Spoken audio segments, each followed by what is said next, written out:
Matt, right. the idea that you're eating during the podcast is unsettling, even if we can't hear it. I'm sorry. Oh, you're gonna be like, I have to eat. I was going to No, grab just- a snack. I thought we were just doing this on Discord. I didn't know I needed to record and set shit up. So, And so because you needed to record and set shit up, which I only informed you of 20 minutes ago, you suddenly needed a meal? no, I just got hungry.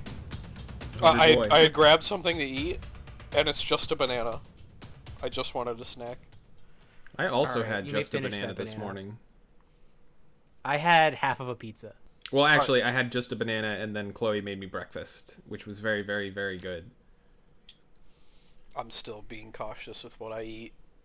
The doctor was like, yeah, you probably tried to eat too much too quickly and tried to recover too fast. And I was like, well, my bad, I guess. Figured 2 weeks was Alright, long David enough. knows nothing about what you're talking about, I don't Oh, yeah. think. So we can yeah. can start the catch-up phase. No, I got a stomach virus. Hey, Matt, how have you been?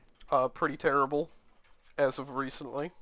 Work kinda screwed me over because we had 12 sick days and 10 vacation days, and then they just gave us 15 days total for any paid time off. So, that's cool. I don't know how often you talk to David. You should probably include, like, the past 3 years. Yeah. Damn, son. Alright. Let's see. You know how you and I had a phone call, like, a week and a half ago? And it lasted like an hour? Yeah, we're just going to do that again, but with David. Alright. And then we'll also talk about that video game that I played. You only played the first one, right? Correct. I should have told you to play just the second one. Whatever. Nah, I think this is actually good for podcast. You're just mad because you want us to play the video game you like. I don't even know if Probably I like true. it that much. I just wanted to talk about it. But and the second one's way more interesting. The first one's like, oh, haha, twist. Whoa! Who knew? Who could have guessed? And it's sort of surface level, but I think it's important to plan. I was gonna say that wasn't a twist. Yeah, Yeah.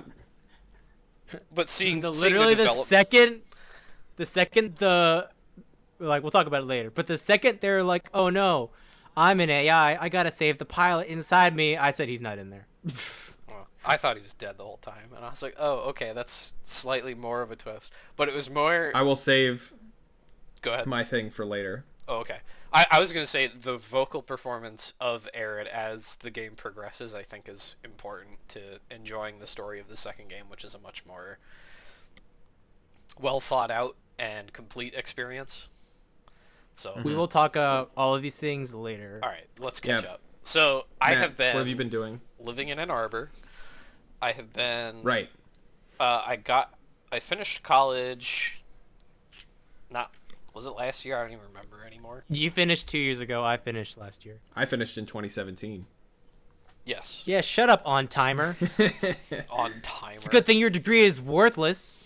So I graduated with electrical engineering degree, and then like a month later, I got a job thanks to one of my friends that I worked with in college. Put in a good word for me at a company he was working at because he was an on-timer, and he had done really well at the company and was quite respected, having only worked there for like a year.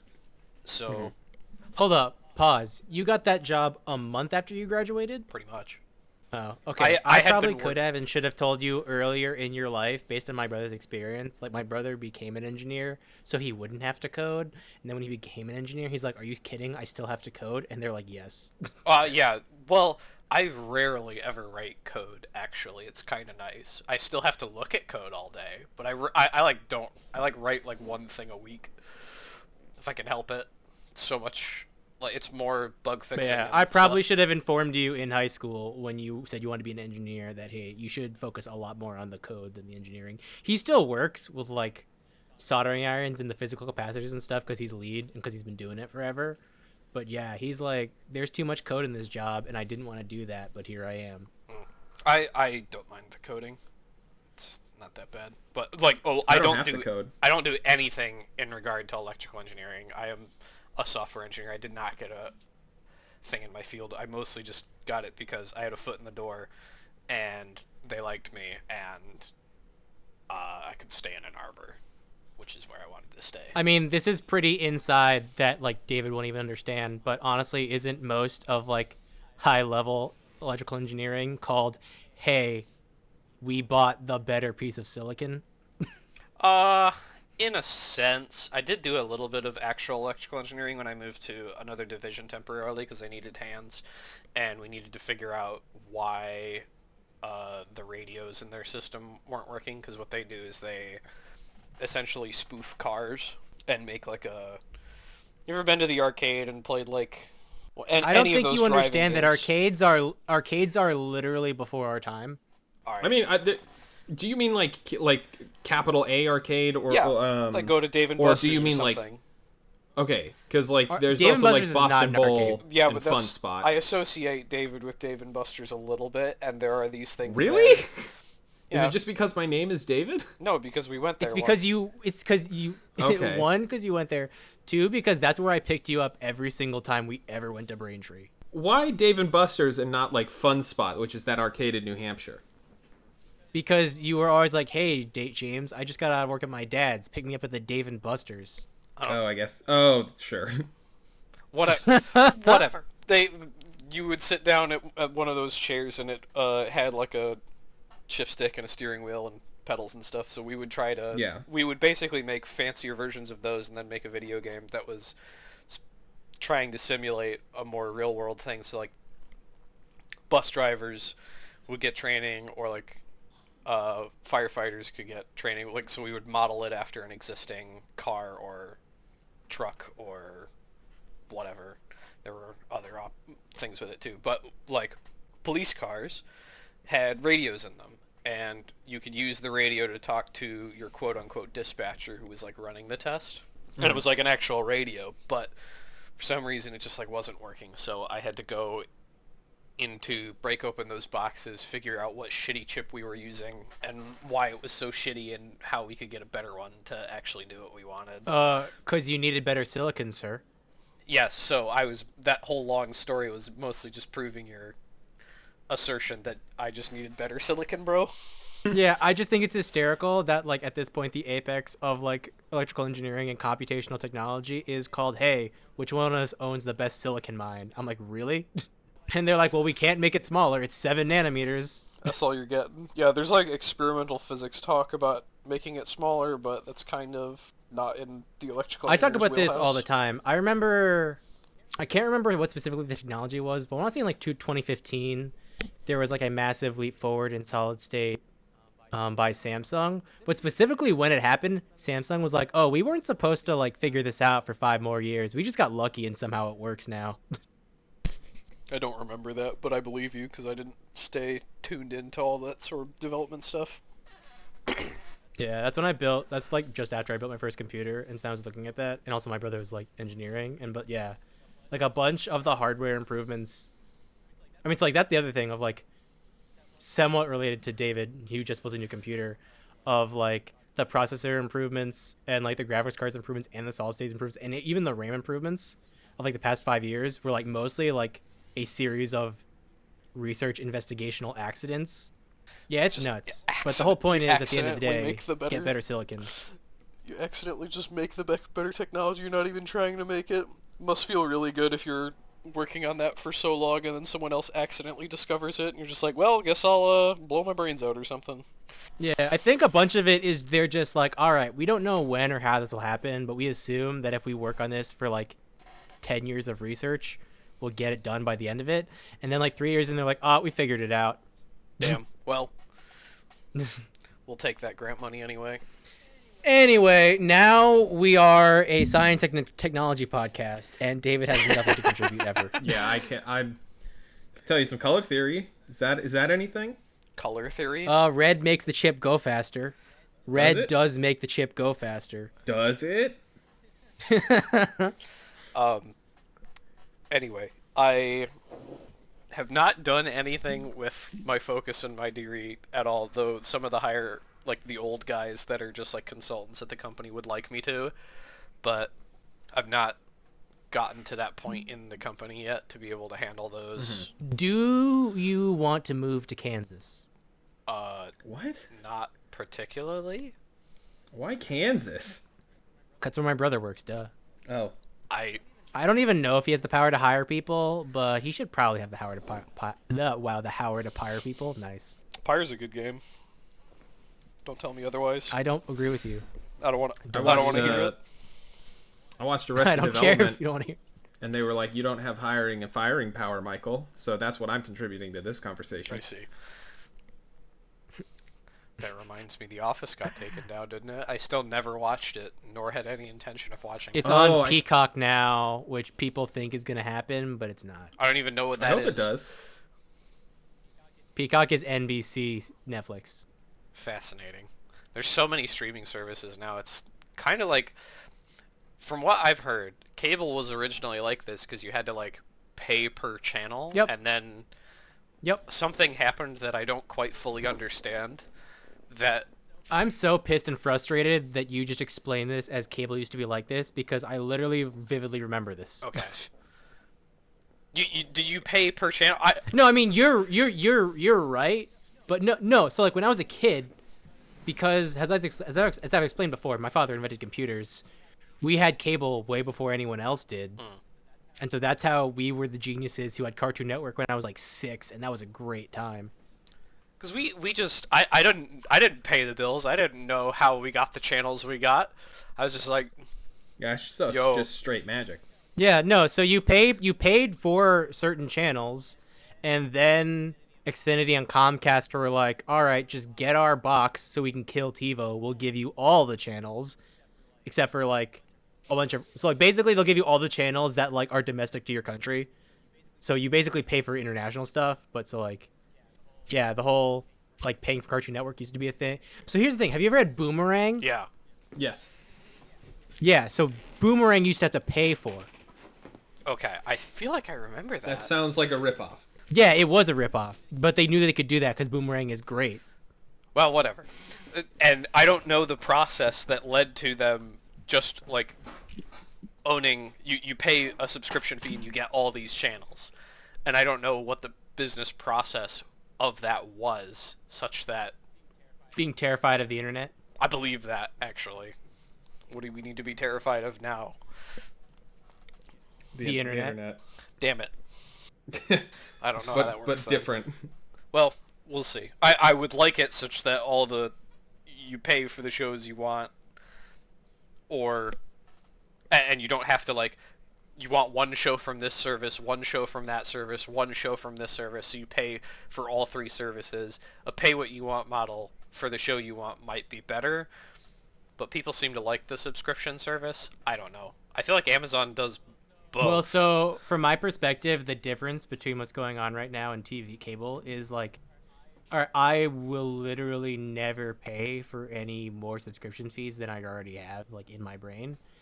So like the difference between the cable model and this model is the cable model, it was really annoying to add and remove channels. This model, it's not. But because of that, you like don't feel the need to like add them. It's like Hard to explain.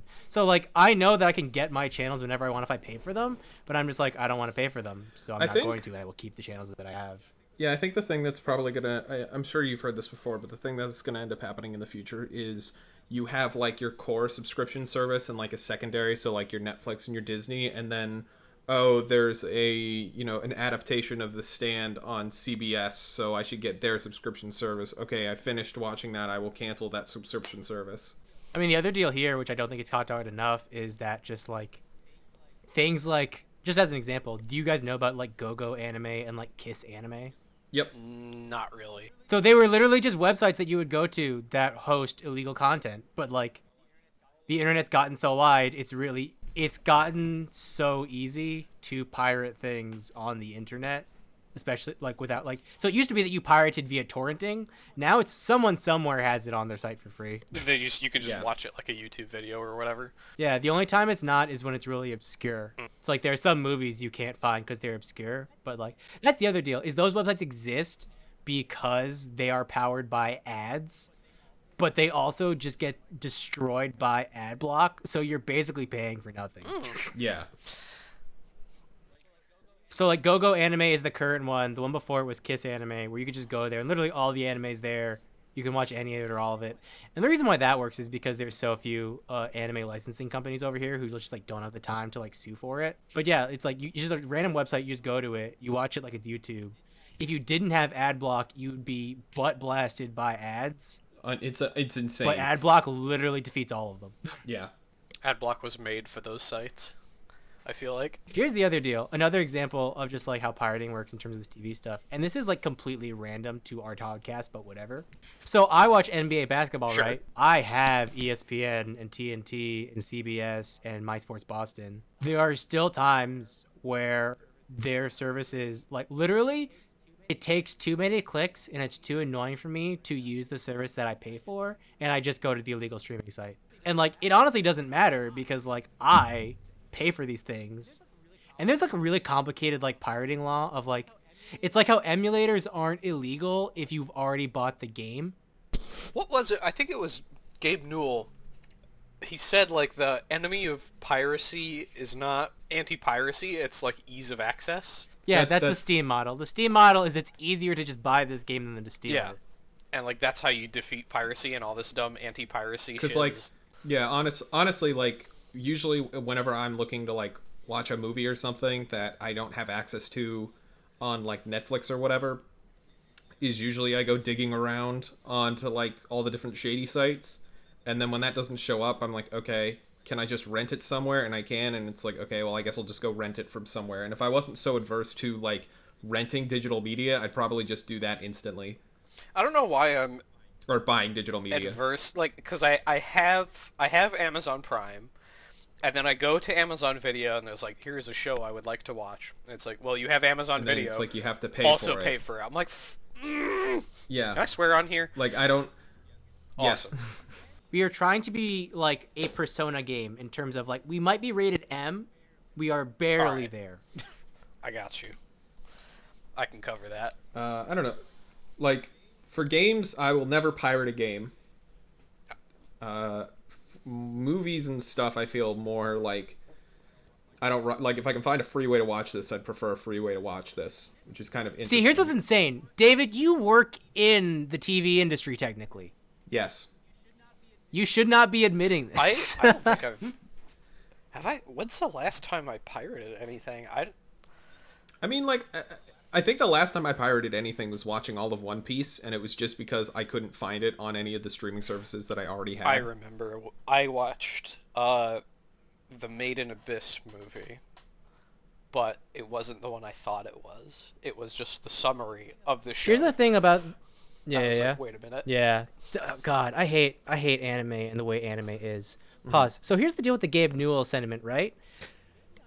Maybe I'm wrong as someone who has played emulators like a lot. Like that's what I did. So that's what I did when I was like 12 and 13 because I was a kid foraging the internet. I was also like no other kids that I knew at 12 or 13 were foraging the internet like that. And it was also like was not popular as like something that was quote unquote illegal because no one did it. But anyway, pirating video games is annoying and hard. Am I wrong? Especially Nintendo Yeah. games. That's my one problem with Gabe Newell's statement. I think he's completely right, but I'm just like, part of the reason why I don't pirate my PS4 games is because that's really, really hard. Yeah, well, I mean, you're tackling it from... He's saying that you can tackle it from two ways. It's like either you make buying it so easy or you make pirating it so hard. And everyone focuses on pirating it being super hard that they just... No one needs to focus on making it. Books, music, movies, TV shows, those are filthy. Those are like have never been hard to pirate. Is why I pirate them or have pirated them. I don't pirate them anymore. Yeah, games are... I don't even bother trying. I can't even think of a game I would want to pirate anyway. Yeah, it's just like I'm like 100%. I think he's super right. It's hysterical to me that example that he's using is like kind of technically wrong in that industry as far as I'm concerned. Actually, now that I think about it, I don't know if you would call it pirating, but just because it's like you can't get the games anymore. But like I've downloaded Melee onto my computer. I've like played Game Boy Advance games on my phone. That like I don't situations count like that as pirating because Nintendo doesn't deserve to own that property. Yeah. That's a whole another can of worms.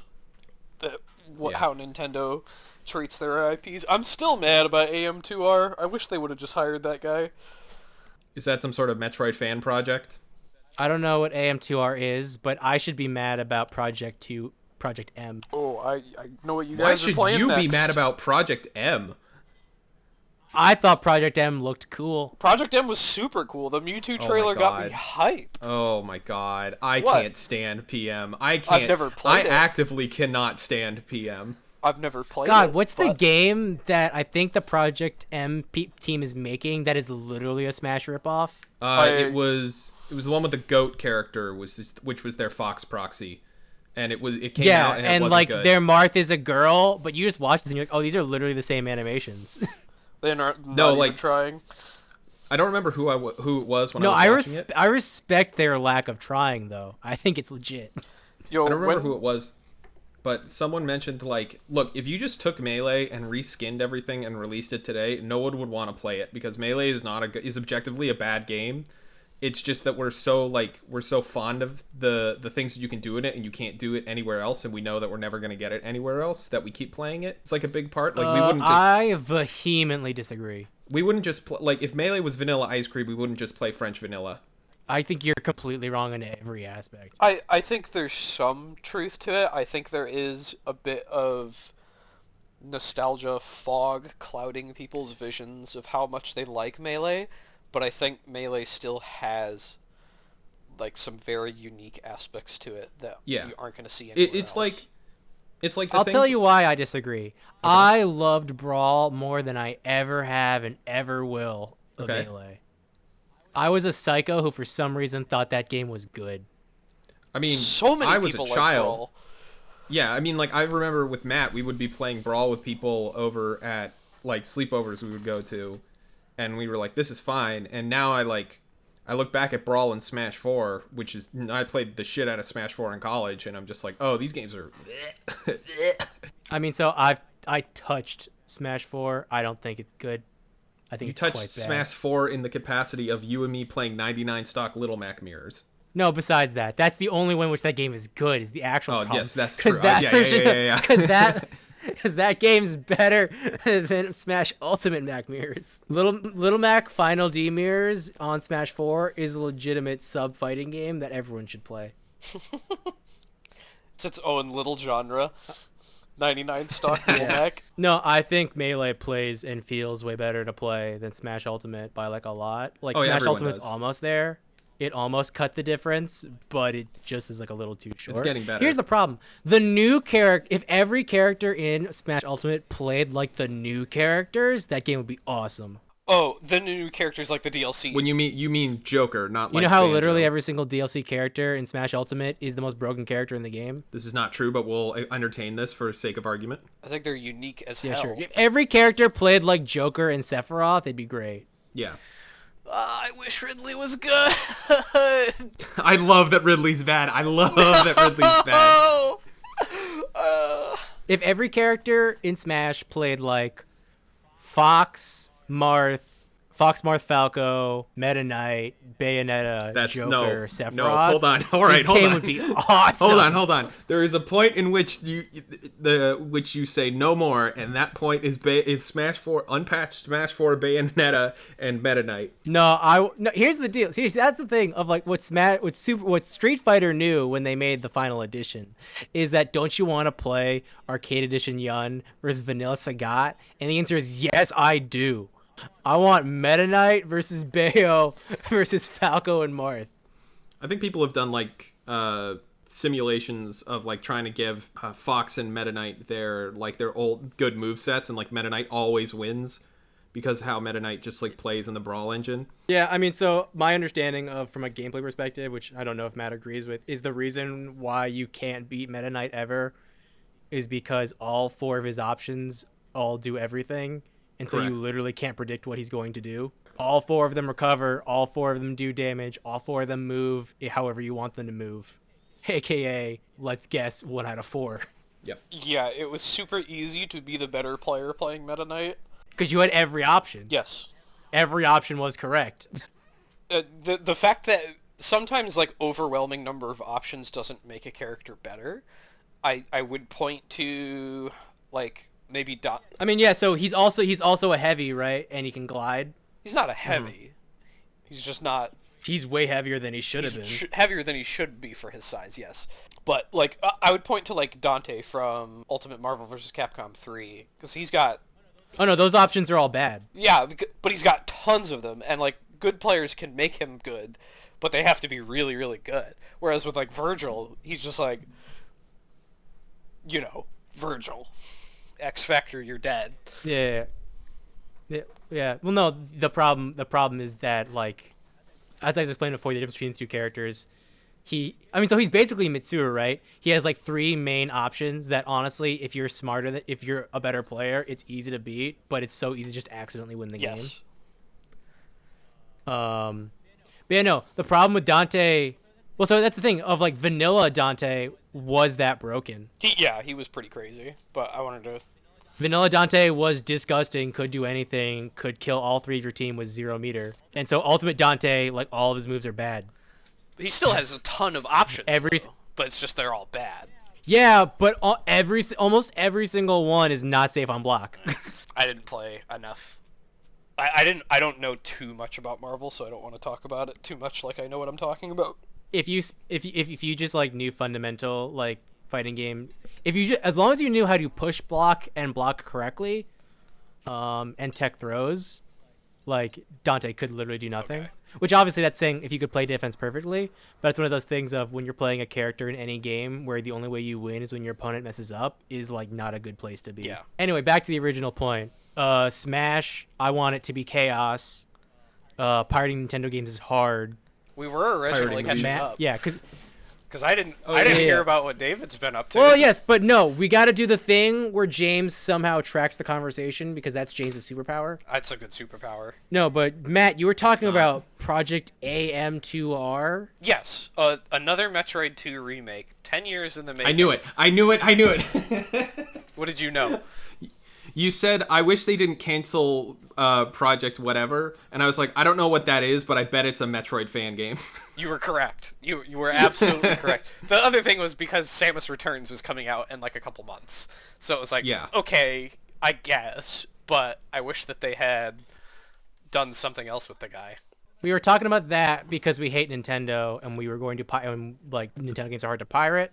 And we were talking about cable. Yeah. Streaming services. So, okay, so I guess we can go... So I guess I could use that to segue into what I'm doing, because right now I'm working on a show that is being directly streamed to a streaming service. Oh, are you actually? Yeah. Do you want to know what streaming service it is? Peacock? Yeah, it's on Peacock. Are you serious? Yeah. That's so funny. What? You can watch the show right now. Oh damn. What's it about? It's a lot of, like... It's David, I love you. You're my best friend. I'm not buying Peacock for you. I'm working on Madagascar, A Little Wild, which is it's advertised as a prequel show, but I feel like it feels more like a reboot because of just like stuff that's going on in it. The best thing to come out of Madagascar was a Christmas caper. You can't change my mind. I will have to watch it. Penguins are pretty good. Penguins, Christmas caper. That's the peak. That's peak comedy. Okay. Penguins are unironically good. Also, Also, honestly, I'm gonna play this card. Do I want to play this card? sure. I think there are immoral implications to not liking Afro Circus. Is that the podcast title for today? Yes. I want to see how the world reacts to that sentiment. Mm-hmm. I think if you don't like Afro Circus, you've crossed a line of a sort that I think you need to reevaluate who you are as a person in terms of your moral compass. I had to Google that because I didn't know what that was because I don't think I've ever seen Madagascar 3. But it's Afro Circus, which transcends Madagascar I 3. didn't know what Yeah, it was, that's- and then I looked at the picture and I was All like, right, oh, okay, take I know your what time. this is now.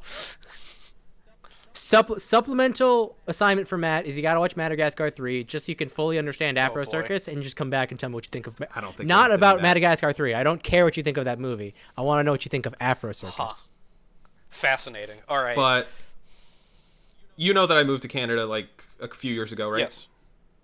Yeah, so I moved to Canada. I was working on a Mega Man show.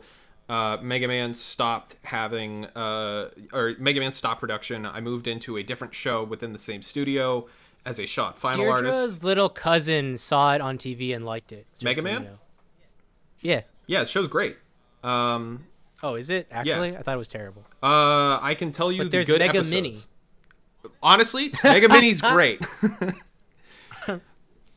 But then I was working as a shot final artist, which is essentially a QA, but for animation. I was doing that for about a year, and then a position opened up in the department that I like on that show, and I was there for about 6 months, and then I got an offer at this studio, which I took, and I've been there since about August of last year, and this show and everything are really, really good, and I've been very much enjoying it. Nice. And I'm not just saying that because I'm being paid. So the QA position, like the people that I was working with are really good. I'm still in like a work Discord with them now. Like we play Melee together, we play Magic together and stuff. But the actual work was so like sparsed out that I oftentimes just found myself not having anything to do at work. And when I was asked, hey, I don't have anything to do, is there anything I can do? I was told, just hang tight. So I found a way to play Mafia online with like a text-based service, and I just played Mafia for like 9 hours a day. Damn. I mean, I have but- periods of time where I have nothing to do, and a productive day is when I work for a solid 2 hours that day, and then spend the other 9, or the other 7, I was like, whoa. faffing about. a There are fun other term. days where I'm working 12 hours in like a 2-hour span for 10 hours that day. Yeah. And I'm just like, Current job is really nice because the way it works is, okay, it's Thursday. Here are your shots. You need to get these done by the following Thursday. So not next Thursday, but the one after that. And oftentimes I'm able to get things done fairly quickly. I got back and I finished everything on Friday. So the next couple of weeks will probably just be doing like note fixes and stuff, but it will be a lot less stressful than the old job, which was just, here's a shot. Okay, get it done as soon as you can, and then it's done. And they're like, okay, here's another shot, and it was just like sort of that endlessly without like solid. yeah, I hate due I dates. hate not having due dates, actually. They're just like, work Yeah. on this until it's done. I'm like, how do I know when it's done? And they're like, when it's due. And I went, when's it due? And they're like, when it's done. I'm like, okay, I guess Yeah. I'll just die then. Wait, does your Matt, does your company not use Agile? I hate you Scrum? so much right now. You have no idea. I'm not even kidding. Do you not use that? It's such a meme at our company because it's like, we're not agile. We're not being agile enough. We're not Scrum. And like, Okay, I can promise you that every company like says that. I also promise you that your company and every company that says that is literally not doing it correct. you're correct. We're not doing it correctly. We have Okay, yeah, that's why I'm like, why do you not have due dates? no. They're just like, just do it until it's done. I'm like, when's it done? When it's due. When's What? it due? Yeah. When it's done. Okay, cool. But old studio was like, and then there would be Don't you times- like how I randomly know super inside things? This is who I am. only sometimes. That only 3 people listening to this podcast laughed at that, and 2 of them are in this podcast right now.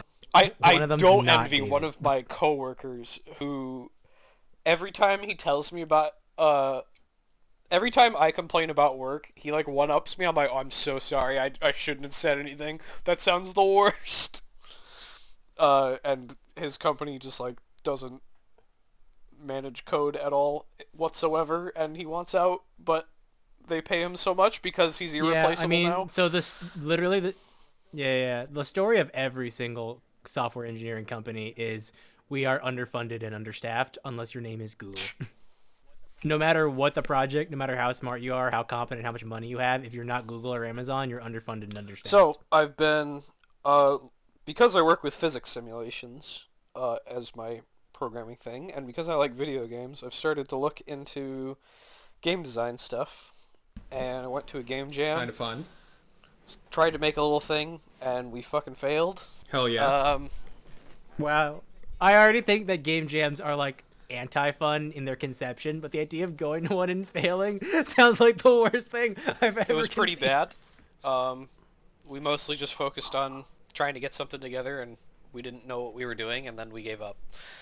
See, I did my college had an animation club, and they hosted a 24-hour animation jam every year on Martin Luther King Jr. Day weekend. And in my freshman year, I was like, hell yeah, I'm going to do it. And I did it with 2 other people who knew infinitely more about actual animation than I did, including programs. I animated like maybe 24 frames. They all looked garbage. And then I joined the animation club like leadership team after that, because like we submitted it looked like trash, but we were freshmen, so who cares. But in my like sophomore, junior, and senior year, I instead decided to just lead it, because I was like, I still want to participate in this, but I don't want to do the actual animation, because that was hard. It's a good thing you're going to design everything for our video game. Great. Yeah, I'm... Well, see, now I designing for a video game and a 24-hour animation contest are very different. The big issue I'm running into is that I'm trying to set up a framework, and then I go, I don't know if this is right, and then I tear it down. I'm like, okay, I think I need to start over, and I keep like doing that, and I need to start simply. I want you to know that's exactly what you're supposed to be doing. That's good then. I know it feels like you're doing nothing when anything in regards to what you're trying to do there. 90% of the stuff you're going to do, you're going to just throw away because it's garbage. Because I'm like, okay, how do I handle these inputs? All right, well, I could interpret them this way or this way or this way. And then how do I read these in? I'll tell you the second thing that you should be doing. Steal. I don't like stealing stuff. I want to make it myself. I want to know how it works. No, No, I know. I'm fine. But here's the thing. You're supposed to throw out 80% of what you're doing because it's garbage. You steal 80% of something, and you try and make that work with the 20% that's not garbage. That's big brained. We'll talk more about this later, but this is like the fundamental way how you make anything creatively, which is what David loves to talk about. Okay. I mean, it's the whole thing, like, good artists steal. So like, here's the other deal. So you're an engineer, right? So you don't quite get it. Not to be like a pejorative, like, oh, David, like, aha, me and David, we are the artsy artses. It's just like, in that medium, it's not as intuitive. So I try to write stuff, stories, novels, comic books all the time. David tries to draw stuff all the time. We both throw out almost all of it. Good to know. Because I've thrown out like 3 different. The reason why so it's far. like not. The reason why it's not.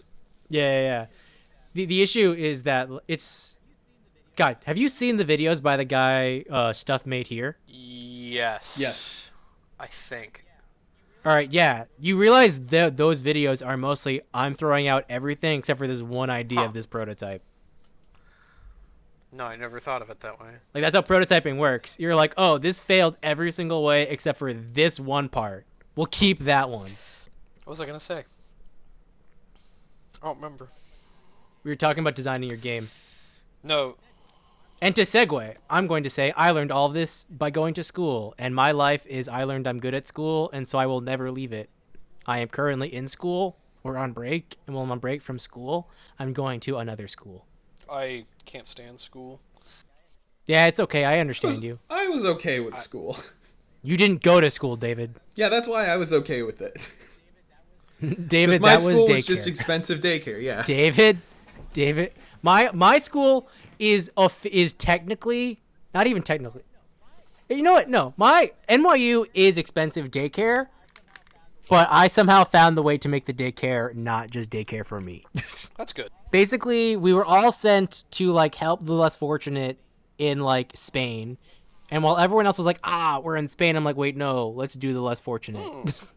I don't know. I'm out of analogies. It's fine. I have a lot of work to do, and I have not been doing, like, I should be doing daily work, and I used to be doing like daily work on it and making progress, and then I just like stopped for some reason because I'm bad.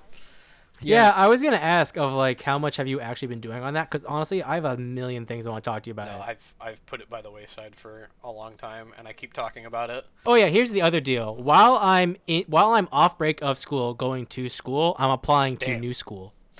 I'm trying to get an MBA. I don't know if you actually know what that means. That's a type of degree. Yeah. Right? Do you know what it's about? Master's in Business Administration. It's why I know about Scrum and Agile.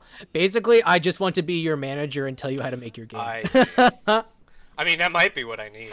But hence, that's why I'm like, no, I have 1,000 ideas based on your GDD doc. That's good. Yeah, nah, we can do this. David just has to be better at I animating. want it because to David be is terrible. around. I don't like animating. I want it to be around the one moment. I don't care, David, you're doing it. That at the end, that your rival's just like, all right, let's go. And there's nothing left. There's no purpose to the fight at that point, and they're like, and your little AI companion's like, why are you doing this? And you just like rip the AI companion out of your ear because you know what's up.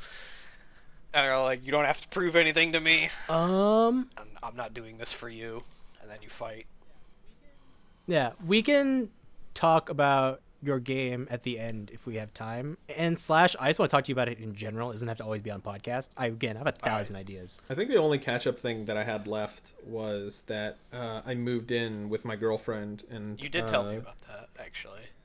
Yeah. Okay. Matt, cool. do you know David's girlfriend I know in that any capacity? She's Do you even know Chloe, her name? and that it's basically just David but a girl. Okay, she's also my archenemy. I believe that right. wholeheartedly. I think you should join me on this side. I'm gonna be neutral. Cool. Thank God. Honestly, that's good enough. I just need to make sure that I am always a relevant threat. You're the arch nemesis. No, I'll be neutral. I'll be reasonable. All right, so it's RuneScape. You're what, Guthix? What? I don't play RuneScape. I have no clue. You guys My- never played RuneScape? I played This is how I know RuneScape when that I was in, spiritually like, I'm older than you. Fifth I grade, didn't man. touch that shit. This is how I know I'm spiritually older than you, because not only did I play it when I was in the first grade, I remember a lot about RuneScape. There's the green god, that's Guthix, he's the neutral one. There's Saradomin, he's the white god, he's the nice guy. And then there's Xandorin, who literally is just like ruin it all. He's just chaos incarnate. It's not even for the sake of chaos. It's like, is there something alive? It needs to die. There's a word for that. Nihilism.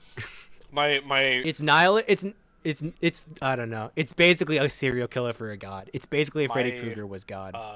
friend who lives in the same that I've known since the beginning of college lives in the same apartment complex. We play League together. He's a big RuneScape guy. He has been playing that game probably since it came out. Yeah, I mean, I hard respectable. fell off, but I'm down for us to add some. See, here's the deal. I refuse for there to be Minecraft topics on this podcast. It's just not allowed to happen. I'm never talking about Minecraft.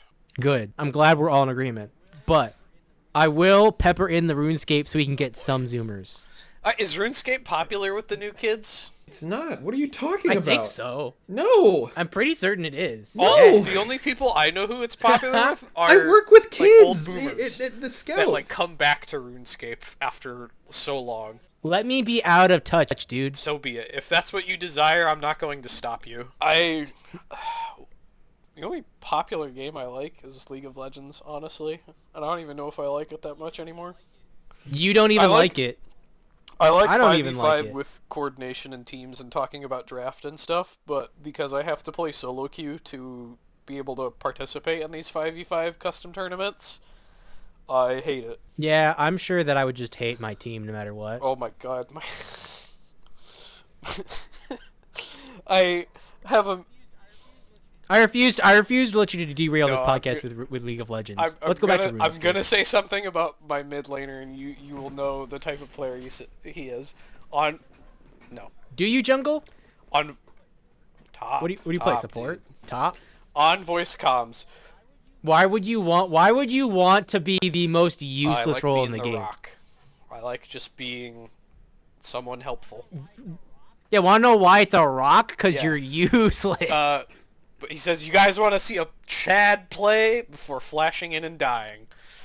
That's my mid laner in a nutshell. Sometimes he skill gaps, but that is the best way to sum him up. I'm gonna be honest, because I don't talk to people who play League of Legends and don't have friends who play League of Legends, I'm not certain how good I am. You're diamond, aren't you? I was for like the last 3 seasons, but not this season because I just tilted off the face Most of the of earth. League is just being consistent. But I'm not even certain if I'm not even certain if jungle's actually my role. Most of climbing in League is just being consistent. I legitimately have no idea which role is mine because I don't know what it's like to play against an actual human because people who play That's solo queue true. aren't humans.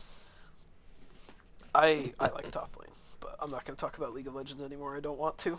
I love top lane. Want to know what I hate? Winning the lane and losing the game. I do find that dichotomy, but sometimes I pop off in lane and then I translate it to winning the rest of the game for my team.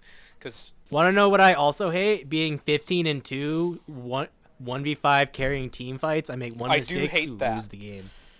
That does make me feel bad that you're Just guess what top laner you think I'm actually best Irelia. at. Close.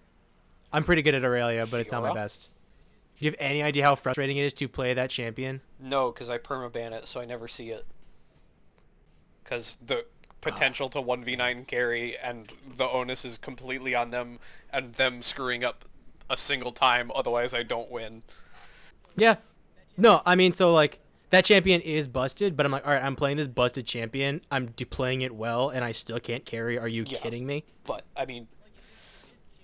Like, if this champion made sense in another lane where it had impact, the champion would be fundamentally broken because it's gated into a terrible lane. My philosophy is that if you can't solo 1v9 carry on Fiora, you can't solo 1v9 carry. You couldn't solo 1v9 carry that game on any champion.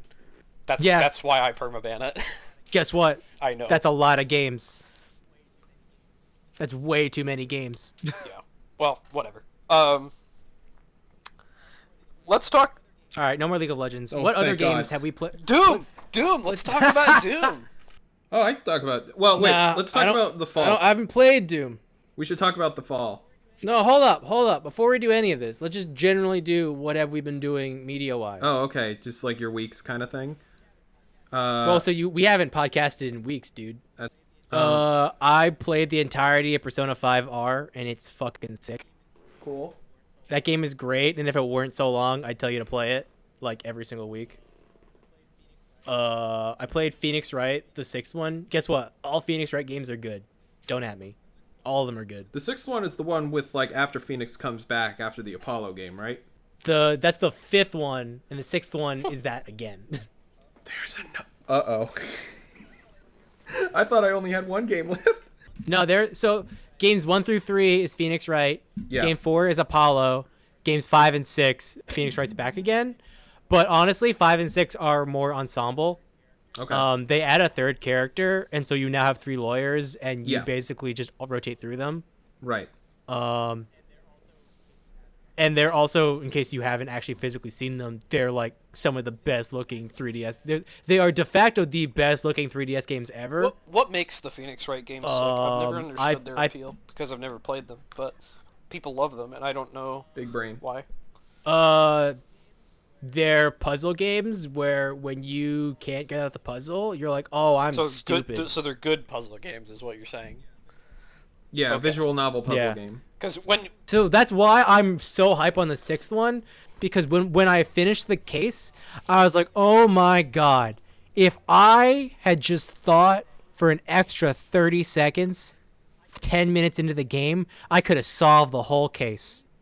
Clues 3 through 15, I didn't need, and I only needed them because the game decided I was I think a baby. that's a good segue to talk about the fall, because I thought there were some puzzles in there that were like, oh, I'm so stupid I could have done this, and then there were puzzles that were like, this game is so stupid, how did they come up with this connection? James, what else did you play? 13 Sentinels, which you guys are going to play for next week, which is another game that does that to a really, like, insane level. That's a lot of game to play for in a week.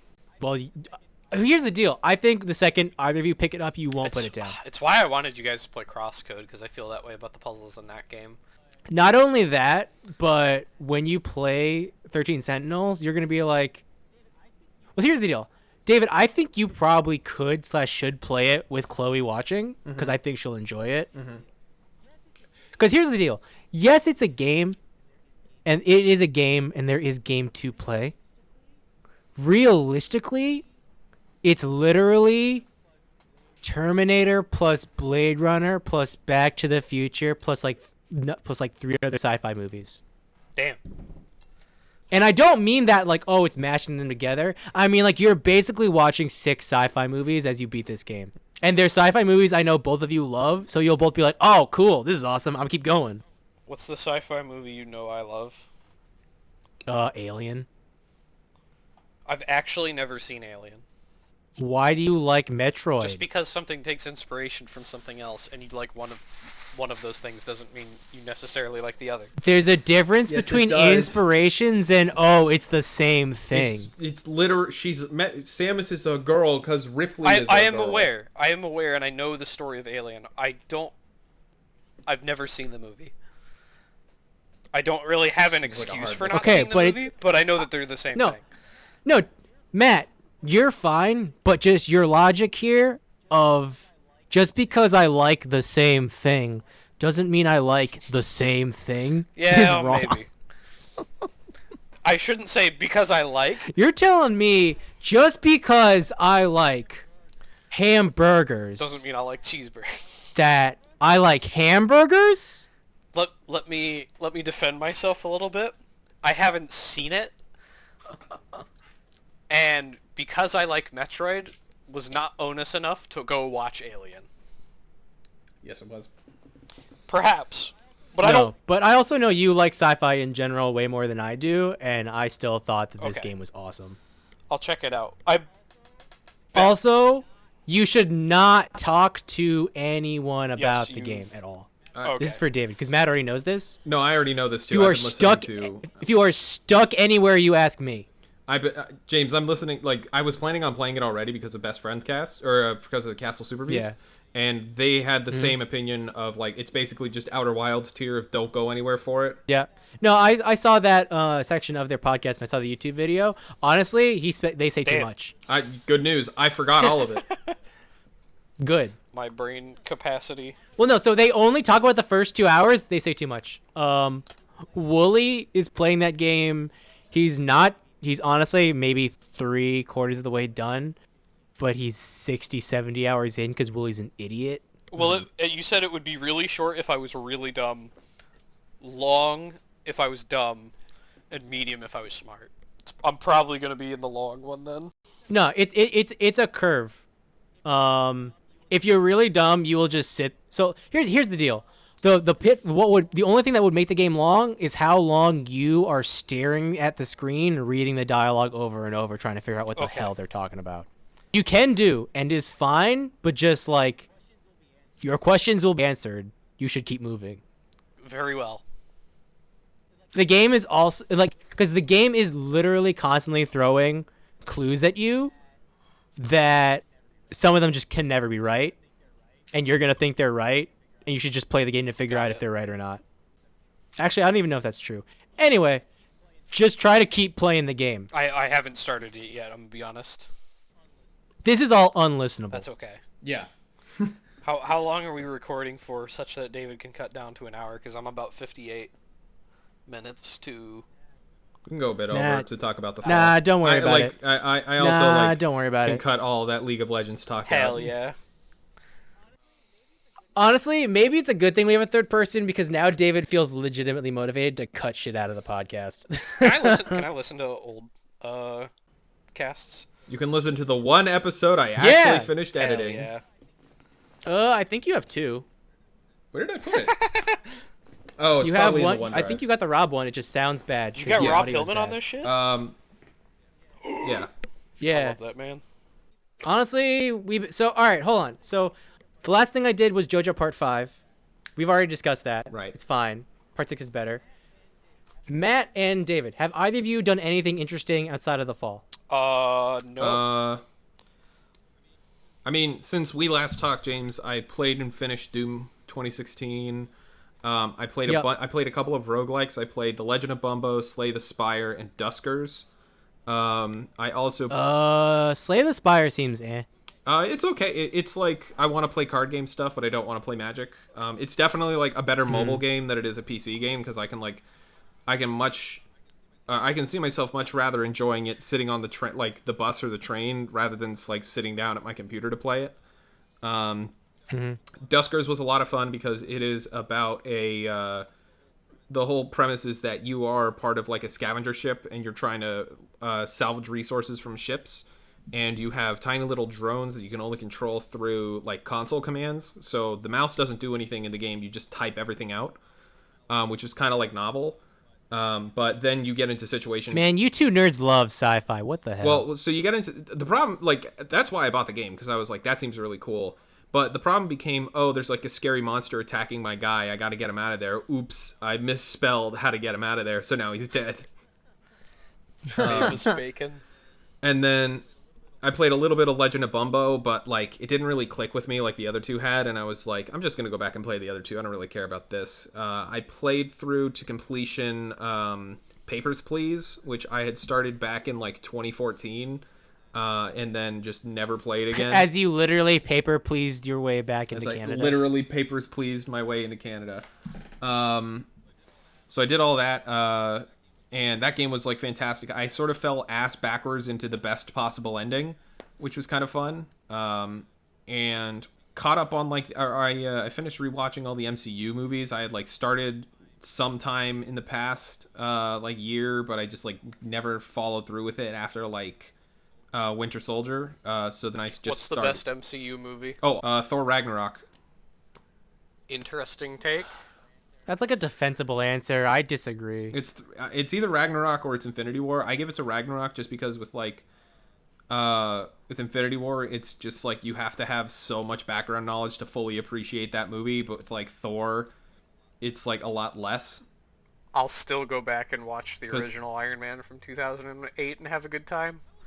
That was fine. I wasn't like it was sort of novel watching it. I don't honestly, because it was like when Tony's talking to Obadiah, he's using like a Motorola like whatever phone, and it's like a tiny little like screen with like a, you know, the dial pad buttons on it, and it's just like that's not how that technology works.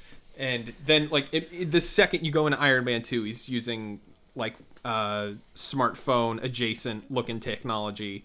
Well, the argument is that like Tony before Iron Man 2, like, yes, tech genius, exclusively towards making bombs. Makes sense. But completely uninterested in actual technology that is useful. But it was fine. I think the movie that I was the most disappointed with was, weirdly enough, Ant-Man 1. Like, I enjoyed Ant-Man and the Wasp more than I enjoyed Ant-Man I think that's a correct opinion, honestly. And yeah, even though like I remember coming I don't care for I remember coming out of Ant-Man 1 being like, wow, that was fantastic. I loved that. And then I came out of Ant-Man 2 being like, wow, that was garbage. I hated that. But I think that was more of like, I just like, you know, saw Infinity War and everyone's dead and I want to know what happened. And here's funny, haha, goofy Paul Rudd movie to hold you over. I remember Super Best Friend Cast saying Ant-Man's the best Marvel movie. And then I saw it. I'm like, they're fucking Yeah, it was not, I mean, it's whatever. I think my favorite's Black Panther, though. But yeah, Black Panther was really, really good too. Yeah. Really? You think that's crazy? I just didn't think you'd make that. It's I think Black Panther would probably be up there as well. It's like pretty high tier. I think it would be higher if the ending didn't just kind of like fall apart with the fight in the cave. Marvel movies for me honestly just fall into two camps, good and bad. Yeah. Black Panther is good. So like any movie that I would say that, so here's the problem. I don't think any of them are good enough for me to have a favorite, to be totally honest. It's basically which ones have the moments that I just think has the most moments that I think are best. And it's a tie between Infinity War and Civil War, probably. You know what it was? Although I think straight up, two of the moments in Black Panther, I guess three of the moments in Black Panther are like the best acted scenes in the entire MCU. Which are they? The first one is when Killmonger is talking to his dad in the past, and / it becomes the future, and the theme playing in the back is great or whatever. And like his dad's talking about like, oh, I thought I was protecting you, but I guess I didn't. Blah blah blah blah blah. I can't remember the context of the scene. I remember it being great. The second one is Black Panther screaming at the ancestors, "You were wrong." Yeah, and then the third one is when Killmonger dies, because you're like, oh wow, that's some bullshit. Oh, I know what I did. I played Ori and the Will of the Wisps. That was... I've been meaning to play one of those. They are okay. people suck them off pretty hard because they look really good and they When did that become a part of your lexicon, Matt? suck me off. Yeah. Since I started living with my roommate. All right. I'm not certain this is a good change for you. I get much more colorful when I want to be. I think you should take the color out. I disagree. It's funnier. Anyway, Difficult. someone pointed out to me, and I was like, "Wow, you're so right." Is that the game would make you feel sad because the game was asking you to be sad, not because you cared or were sad. Yeah, That that's the thing makes that sense. happens. Like No, I totally agree. okay, as long as you get what I'm saying. Yep. No, that's a very common thing that not common like it happens all the time, but no, that's a very like succinct, smart, analytical point to like how video games make you feel. That's basically what The Last of Us 2 does. I haven't played either of those games, but I believe you. Don't play the second one. I still haven't played Last of Us Don't play 1. the second one. I still want to You play can play that. the first one. Don't play the second one. I've watched. I don't play games anymore. I just watch video essays about. Or I don't play popular games anymore. I watch video essays about how bad they are. I'm honestly gonna call my shot, Babe Ruth style, from the stands, because like this is the year I guess Last of Us 2 came out, I guess, and it won a bunch of Game of the Years. I wholeheartedly believe that means this is the year video games died. Damn. I mean, I disagree because Among Us won 2 awards. Is Among Us a good game, or is it just a phenomenon? I more think It's of a it game as, that like, reward works. for like hard work. Yeah, it's like it doesn't even do that. I think of it more of like rewarding like hard work because you had like what's like Mr. Last of Us sitting in his office with like all of his awards in the background. He has this like high fidelity camera or whatever, and then you cut to the Among Us people who are like they're in like a really like they're using like a laptop camera. One of them can't be there, so she's on an iPhone. 2 of them are sharing a pair of wired iPod yeah. headphones.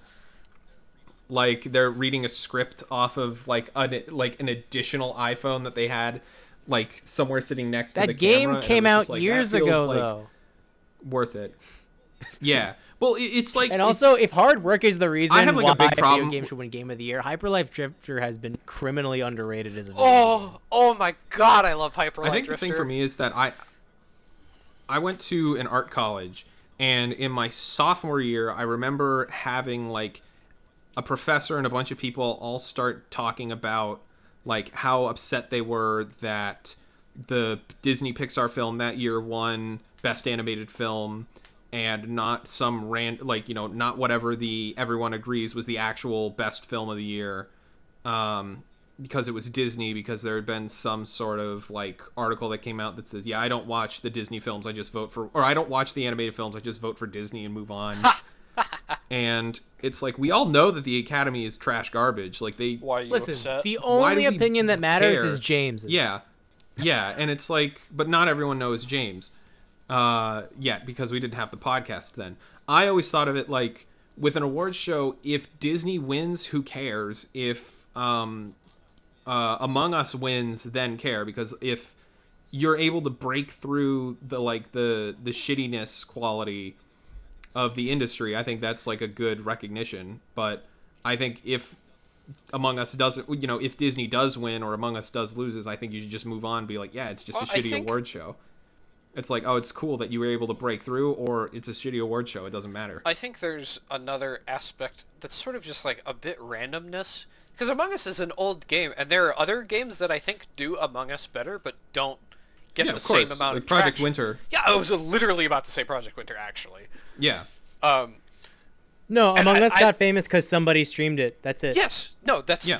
it. And it's like, chess has gotten randomly popular again.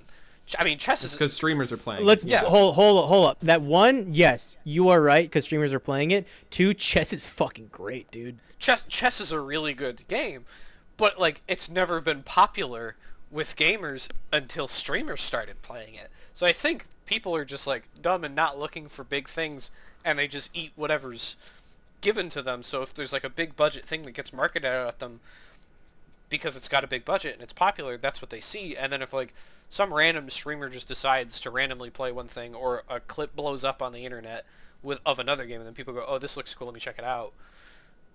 Like that's how games get popular, and like I hate like Yeah. some games are just like objectively good, and some games are objectively bad. But I think Also, honestly, are... fundamentally, both Among Us and chess got popular because of COVID. Yes, that's, Yeah, of course. Yeah, that's another factor. I'm not really.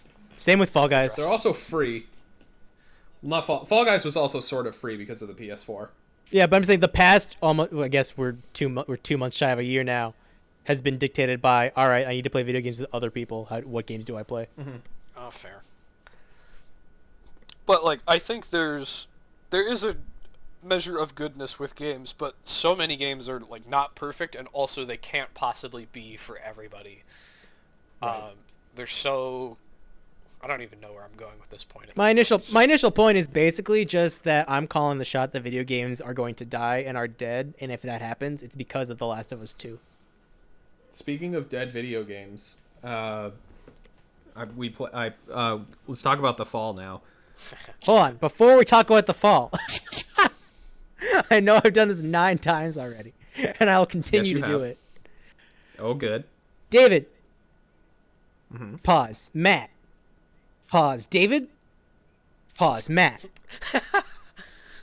What? Matt, do you know what the title of the podcast is? No, I have no clue.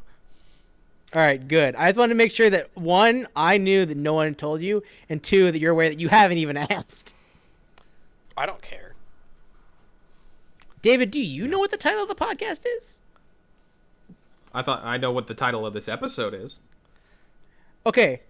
So let's just pretend you never really gave the go ahead for us to change it again. So I'm going to just say, I'll say mine and you say yours and we'll let Matt pick. And that'll be it for eternity. Oh, I forgot. How about you say yours first, because I don't know what mine was anymore. Oh, you don't? I mean, so we can just move to mine, but I think it's funnier if we just have Matt pick just in case. Sure. What is yours again? Okay, so I want to call the podcast either Frontlogged or Frontlogged. Okay. And mine was Hostage Watch, right? Hostage Watch? So the fundamental premise of this podcast, which we should have like- done honestly at the beginning, but we're doing it an hour in, is Frontlogged me and is better. David. All right, Sorry. cool. I win. Nice. Like that communicates the idea to me so much clearer than Hostage Watch. Sure. Well, I think Hostage All right, Watch cool. came out of James telling me to watch ReZero, which I got 10 episodes in, and then every single time I was like, I should watch this. I just wanted to die. How many episodes was it? Like 40. It's like 36. Oh. Yeah. There's a second season, right? I don't care. Yep, it's coming out. David, but I just want to hurt you so badly. But no, so the premise behind the name what do you think the name Frontlog implies? You're clearing out your This is backlog also and just for the moving it to viewer. front. Yeah, You've been- cool, awesome. I'm glad that you got that. Because when you say you're backlogged, then you have too much stuff to do and no one to tell you which one to do it. And then if you're getting frontlogged being the opposite of someone's telling you to play something. All right, so here's our little soundbite. And honestly, maybe we should move this entire section of the podcast to the front. But so the podcast came about because me and David were like, all right, we need to talk to each other every single week because we're best friends and we miss each other and it just makes our lives better. And then the secondary premise, which, Matt, you do know, is that each week someone has to watch or do something back and forth. Because when you do things that your friend recommends to you, there's really no better feeling for the friend than when you actually do them. So on the one hand, you're front logging material. On the other hand, you're putting your friends first. So this podcast is about 2 things. 1, us all being friends and hanging out and having a good time. And also us just doing things that we recommend to each other. 1, because we care about each other, that's why we recommend it. And 2, we care about the other person, that's why we do the thing that they have the time to care, that they care enough about us to recommend, etc. Yeah, I think Hostage Watch is too hostile. I like frontlogged way better. All right, cool. I thought Frontlogged was genius when I said it, but David said nothing in response. He was wrong and it was genius. All right. Are you serious? Yeah. God, Matt. See, here's the other deal. Back to when I called Matt like a week and a half ago to set up this podcast. Now, I made an offhanded comment that is basically me saying how I feel like I'm the smartest person in the room, which is an egotistical thing to say. It is. But Matt was just straight up like, yeah, that's probably true. And god damn it, Matt, feeding my ego feels great. I mean, sometimes it do be like that. And here's the other deal. Matt also prefaced that by saying, yeah, like, I'm not that smart. But I'm like, here's the deal, Matt. You are smart. I know a thing or two about some things. David, it's a wash. Total coin flip on the subject matter. I've gotten better at admitting when I have no idea what I'm talking about. Nah, it's the Dunning-Kruger effect. But no, I just wanted to say, Matt, when you tell me I'm smart, it makes me feel really good and happy. Because I don't think I'm that smart either. And no one does. I'm glad you feel good. That's a good thing. All right, now back to not feeling smart. The Fall. Yes. This week, Matt told both of us to play The Fall. Because they turned down all my other shit. They're like, no, it's too long. No, you don't understand how this recommendation thing works. No, we already played that. No, he's not going to like that. So I was like, okay, fine. This one game I played 2 years ago that came out in like 2014 that I thought was neat and didn't get to talk about with anybody because it had some interesting concepts of game design as well as had an interesting sci-fi premise. And the sequel, The Fall Part 2 Unbound, I felt was a lot smarter and cooler, but they didn't get to that, so they're just going to roast me on how bad The Fall was. I mean, I think it's more interesting for us to talk about after the first game and then the second. But also, you know how I just said you were smart? Yeah, I rescind that. Damn. You said that it had some interesting gameplay.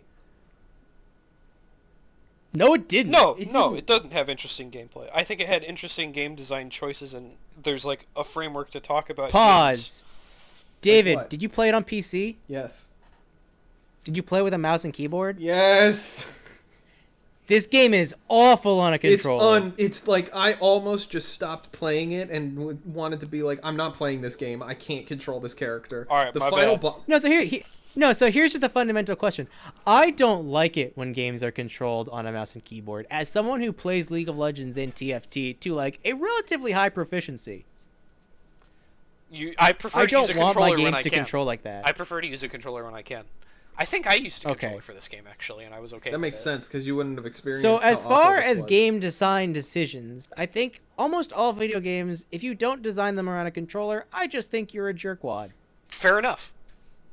I can That's really I can respect that opinion because the vast majority of games are designed for consoles and PC and people playing on them, and I think unless the game is specifically like a MOBA or an RTS or something you can't do with a controller, you're forced to do it with a mouse and keyboard, then so be it. Well, so I think the ubiquity of mouse and keyboards and laptops and computers, like this technology has existed for like 60 years, like kind of implies like, so like because of the ubiquity, controllers should have lost at some point.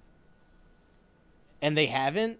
And that to me just kind of indicates by mass appeal that controllers are better. I mean, it's there are very niche examples of like when a mouse and keyboard is better, and this game is very much not one of them because Matt, do you know how the game works with mouse when you're using a mouse? Not exactly. I would figure that you click on the thing and then it does the thing. So your cursor is your weapon's flashlight. So it's Arid's viewpoint or whatever. That's where you're pointing to. Yeah, but the thing is that if your mouse goes over like a certain line, Arid will turn around. So if you're moving forward sounds with like a get good problem. If you're moving forward with WASD, does she like turn around randomly because your mouse is still in the same place and the mouse doesn't move? Okay, then they fucked up. Yeah, okay, I think it's funny that David thinks this game doesn't control well on keyboard or mouse either. The final boss fight. So this game just doesn't control good. The final boss fight against the helper guy. Yeah. It took me like. Did you fight him, or did you just stand still and camouflage and shoot him and then just recover your health? Yeah, I mean, like the combat is a joke in the game, and it should have just been a stealth thing. Is a super joke, yeah. Yeah, but wait, hold on, pause. How are you supposed to beat that boss? You're supposed to shoot him and then shoot the cells on the ceiling. I'm gonna be real honest. I think I tanked every single hit. Yeah. Oh, okay. Yeah, no, you jump over him and he fumbles. Am I supposed to shoot the cells in the corners of the walls? Yes. How did I did that because I got bored. Oh, okay. Yeah, that's the other thing. It was like very unclear because they're like. Yeah. This is the big thing I wanted to talk about with the Fall 1 is a complete lack of clarity. Yeah. I think so much of this game was unclear. Did you guys? So I remember my final inventory. I have another question. Yes. I have another question. Does the network function serve a purpose outside of 3 specific interactions? There's literally a point where it's like network cable, and I try clicking network, and it's like I can't do that, and it's like what's the point? Yeah, no, network has like two functions. Why do we have a second interact function when we could just have one interact function? Yes. I think that it can serve as a... All you need to do is when you have the ones that are networking, you have like you have like her say, "Up, I can't connect to that because my network connections aren't working," and then we save ourselves a button. And if we save ourselves a button, we also save ourselves a cancel button. Yeah. Because we only need the one button press. Yes. No, I think this game lacks a lot of clarity, and like the puzzles sometimes like you go, oh, okay, that's neat. I sort of get that. The things so the one thing that I was also confused about was the ending of the game. I believe I had a kitchen knife, the human hand, and the shoe cover, the plastic shoe cover. Yeah, you don't use them. You use the shoe covering like. You use the shoe covering once, and you use the hand, and like the hand should have like fallen apart the last time you needed it, and the shoe covering shouldn't have been removable. But did the kitchen knife actually do anything? You have to remove it. You use it to cut up the fish guts. Oh, okay. And then you leave. No, wait. You You leave have. it in Oh, your- yeah. It's just you need the shoe cover because if you don't, you can soft lock yourself. Okay, fair enough. But I think that like sometimes when it was just like I kept clicking on stuff and I kept trying to use these old items. The beginning of the game, you start making logical connections, and towards the end, you're just like every single point. I'm now clicking all my doohickeys on it just to see because I don't know what the hell I'm doing. And I'm gonna be honest. Yeah. I wasn't even making logical connections. I'm just like, this is how it works, probably. This is how... Like, it didn't even feel like it didn't feel like, oh, I made a connection. It felt like, oh, this is what you're supposed to do. This is what game is leading me towards. It's a very... They're pretending like it's sort of open, but there's one path forward, and it's really obtuse how to figure out, and they might as well just tell me what I don't even think... Here's the deal. I don't think this is a bad game. I think there are things wrong with it. Yeah. This is like a fine game. It's very fine. People. So the reason I played it originally is because people were going crazy about it, and the reviews were like, "The hidden gem, super good. I was blown away by the ending." I was like, huh? And the only reason I looked into it is because Fall Part 2 showed up on my Metroidvania recommendations. I was like, Metroidvania? What do you? And I was like, this is a point and click puzzle adventure. What? And I played it. I was like, huh. That was neat and interesting. I haven't played a lot of games like it that try to do this weird, it's a point and click adventure, it's like a mystery, stealth, shitty combat, like what is this game? Let me tell you something else. Matt, if you want to make a game that is good enough that people are like, Matt's a game maker now and he made a good game, I honestly think you could rip literally this entire game and replace the controls. Correct. And that would be it? Like, no, like, I'm not even, like... So, like, in terms of what you want to make a video game out of, like... Everything that isn't... Basically, everything that isn't video game in this game is good, is fine. That's such an interesting The part where I interact with the machine to send signals to the screen is what sucks. The video game part of this video game is what makes it a bad video game, is actually such a good take. But what I mean here basically is like, if you changed all the controls, it would basically be a completely different video game. The controls, even if you even if you did the equivalent of like, hey, don't copy my homework. Look what he copied. Like the bones of it are fine. Is my point. Okay. But so I'm like, if this is a game where I actually moved left and right and didn't actually have to like shine lights on things and didn't have to interact with 3 different UI menus, or this puzzle can't work unless I shoot this at a very particular angle to make the ceiling panel fall or some dumb shit like that. Really. Yeah. I So like, Yeah, the part where they made a game, I'm just like, I don't know why you made these decisions. Did I misinterpret this recommendation thing? Should I have not? No, this is fine. Okay. Yeah. This is great. The one thing that I did like about the game was that it was very, very short. Which might... Oh, shut up, David. No. Like, dead serious. Like, I appreciate shut up, David. a short experience like this. That's what I was going for. Especially I was like, when you don't start it until 3 hours before the podcast. I mean... He finished it in, like, less than 2, because that's the kind of game it is. I can recommend another really short game. David forgot he was supposed to do this until last night. It's not at 9 true. You PM. have no proof. But it's funny you mentioned, like, the gameplay being, like, the worst part of this, because I remember the first game that I suggested to James in this was a game called One Shot, which is also very much... The story is really cool, but the gameplay is, like, dog shit. I think I bought One Shot on The his gameplay's not dog shit. recommendation. The game One Shot, the gameplay is literally stock. It's like, yeah... Literally bought Walmart brand of game. Go find thing, put thing in hole. All right, door opens. Continue. And the only problem with the gameplay is the central theme of it is bad to the game's design. And I only even say that... Actually, no. Basically, what the game does is it makes you backtrack a lot, and the backtracking is a part of, like, the theme. Okay, and it takes forever. And I'm just basically like, you shouldn't have made me backtrack. That's the problem. That's it. Okay. I think I'll have... Which a lot of games do because they just don't have time. This guy did it because there would be no game if he didn't. Which basically just means this is a problem that only exists because there wasn't enough money to make the game better. I mean, Did either of you get in to part like 2? RPG Maker back in like 2009 Yeah, or something? no, I think that game is good. I think that game's like a 7.5. Yeah. I'd tell people, yeah, go play it, recommend it. Yeah. Did you guys get to part 2? Of the film? Yeah, we will. You will. Okay. We you did didn't- not, we okay. will. That's the big one I wanted to talk Here's the about. primary reason why we definitely, even if you wanted us to, probably shouldn't go to the second part.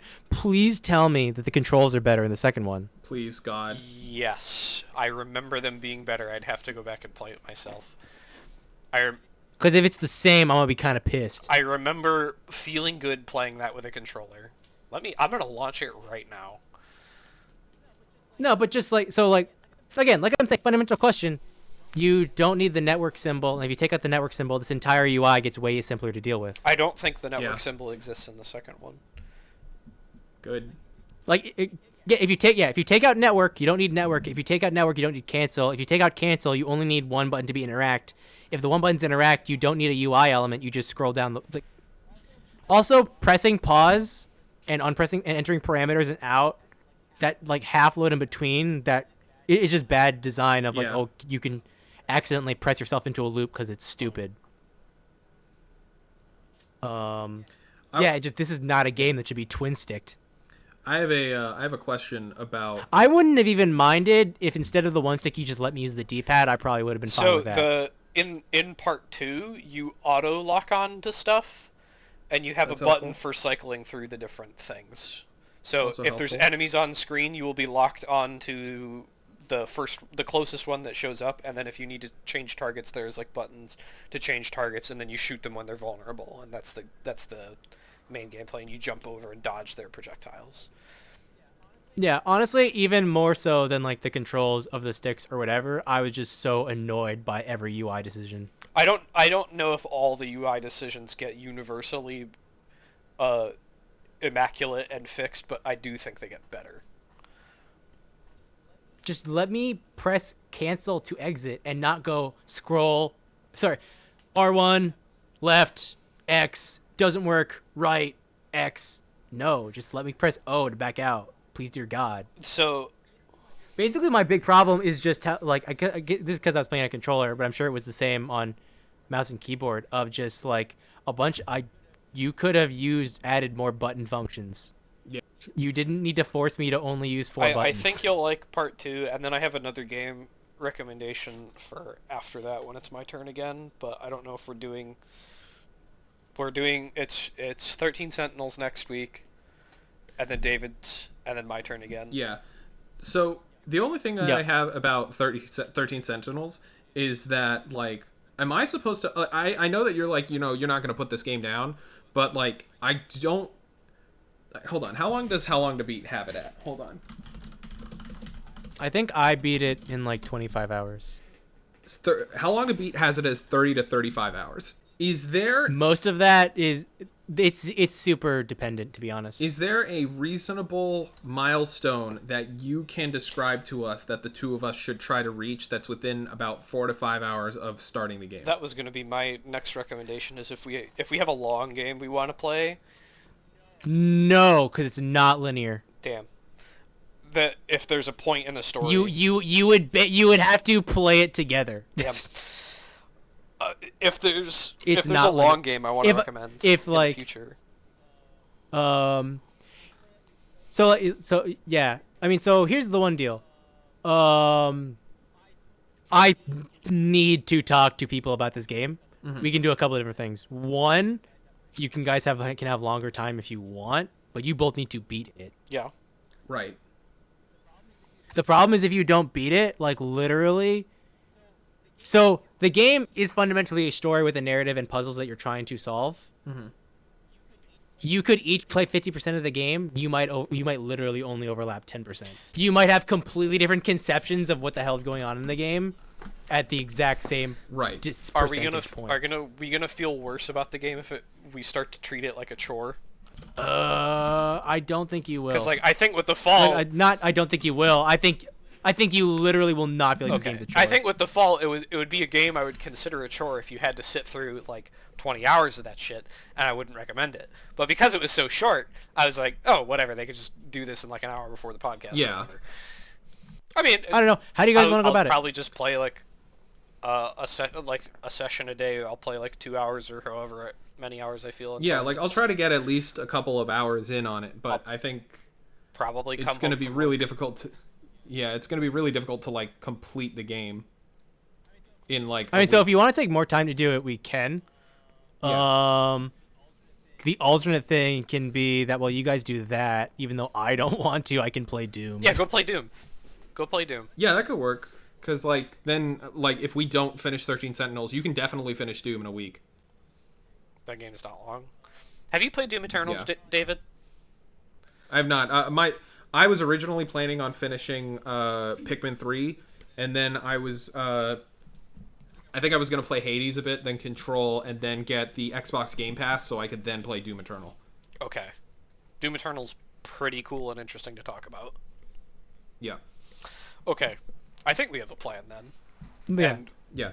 I think and I think we can Again, my deal with 13 Sentinels is it's honestly not like you're playing a video game. It's like you're watching like 7 really good movies. I'll Right. probably just like sit I mean, down, make some food when I get back from work and play a little bit, and then... I'm already sold on the game because I've been listening to Super Beast talk about it for like, 2-3 months. I know literally nothing. I've heard nothing except James saying play it.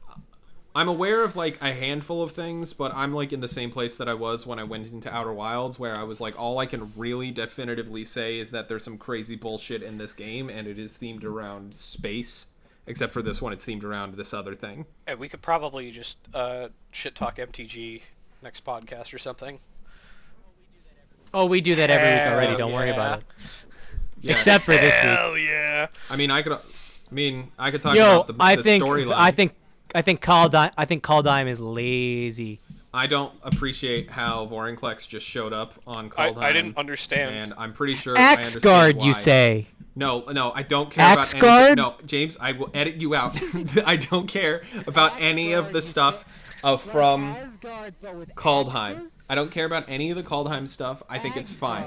I am upset that they put Vorinclex into this because every single person that I know is now like, whoa, I can't believe Kaldheim is being invaded. I can't believe, like, wow, rip Kaldheim, we barely knew you. And it's like, it's not an invasion. Tybalt just got the magic sword and cut a hole between the worlds, maybe. Or, why would you send Vorinclex? Vorinclex is just a big, dumb jobber. Wanna know what I hate the most about this? Is because based on what we know about MTG development cycles, you know what happened, right? What? God of War came out. Oh my And then they said, god! oh, we should make a God of War set. Oh! You're so right! I hate that you're right! The fucking That's what there's a happened. card that looks like the fucking dwarves from God of War. We're gonna Like he looks exactly like the two dwarves from God of War. we're gonna get a Last of Us mushroom-infected zombie set. No! Shut up. Shut up. Shut up. Don't you dare. Oh no! Matt, take it back Edit it out. right now. I don't take want it to back. think about it. There are two Innistrad I sets don't want to think coming about up it. after the D&D set. Matt, do you even play You can Magic anymore? and here's the deal. If you like, if they're like, oh no, it has nothing to do with God of War, I'm like, what about Thor Ragnarok, huh? Just clearly this game was designed in 2018 and they were like, you know what's cool now? This. I'm so angry. I was like, why would you do Yeah, you you should do be. another mythology set right after Theros? That makes no sense. What's the appeal here? It's because they Why would you do anything Magic has done I mean, in you're the past right. like 5 That's years? what I boiled it down to. I was like, I don't know. I can't get into their heads Matt. anymore. Is the only interesting one Ixalan? Ixalan was sick. Dinosaurs are you awesome. talking mechanically? Is everything- or- hold on. Are you talking mechanically or like from a lore world building perspective? From a lore perspective. No, Ikoria was gas. Which one was Ikoria? Ikoria? Ikoria was Big Monster World. That doesn't... Oh, the like Dream Monster World? No, the giant Which set was it? Godzilla Monster World. Ikoria. That Oh, the God... No, because they made Godzilla, you idiot. that was the I don't wanna get into companion this set, yeah. conversation. That was Correct. when they made Space Corona. It's Death Corona and Space, like Void Invader, I think, for the name. Sure. I mean, Magic already does Yeah, no, that, so I was ruined. like, okay, why? I was like, you already do this every set. You're just doing it harder this set, I guess. So I actually really want to talk about this, so I'm glad we have a moment to shit talk MTG. God damn Can it. I tell you the reason why all these sets have been really, really are bad? you gonna say Mark Rosewater? Sure. No, although that is true. So Are you going to say the fire design? it's just because of us, right? But like, one of the best. Actually, not even one of the best. The last one to me that was really good was Return to Ravnica. And the fundamental reason That's the first is because set. It's and the first set you played. the fundamental reason, no, but like even from a game design perspective, the reason why Return to Ravnica is better than all these, including the second Return to Ravnica, is because Return to Ravnica is like, oh, how about the core gameplay theme of our game, colors, also be the core plot theme? I don't know what that means. I sort of follow. Okay, so like before, so I'm sure that's how it was Ravnica for when the first time Ravnica came out. But like, okay, the thing that makes Magic great is the color pie. Ravnica is what happens when you mix colors. What is that in like your mind? What happens when you cross elves and demons? You get like blood flayers and blah blah blah I mean, blah blah. I mean, did you see that they printed a card that's 2 and a blue sorcery, exile target creature or artifact? They create a 1/1 bird. Is that guilds? No, that is the newest set that is that's Kaldheim. All right, I want you to shut So, up like, because Alara Axguard. was my favorite set, despite me never playing it. Yeah, I think Alara is good for the I same agree reason. With you there. I think the colors are the most interesting thing about Magic as a game, and when they do interesting things with it, such as shards on the back, and like what happens when you eliminate these two color philosophies from an idea, that you get these shards. Yeah, like basically what the problem was, what happened is that Innistrad was good, and they didn't understand why Innistrad was good. Innistrad was good because it messed with the game design, not because of the vampires. What's the like? One of the most interesting abilities in Magic are abilities that fundamentally break the game's rules. It's like, normally you can't attack with creatures as soon as you play them, unless they have haste.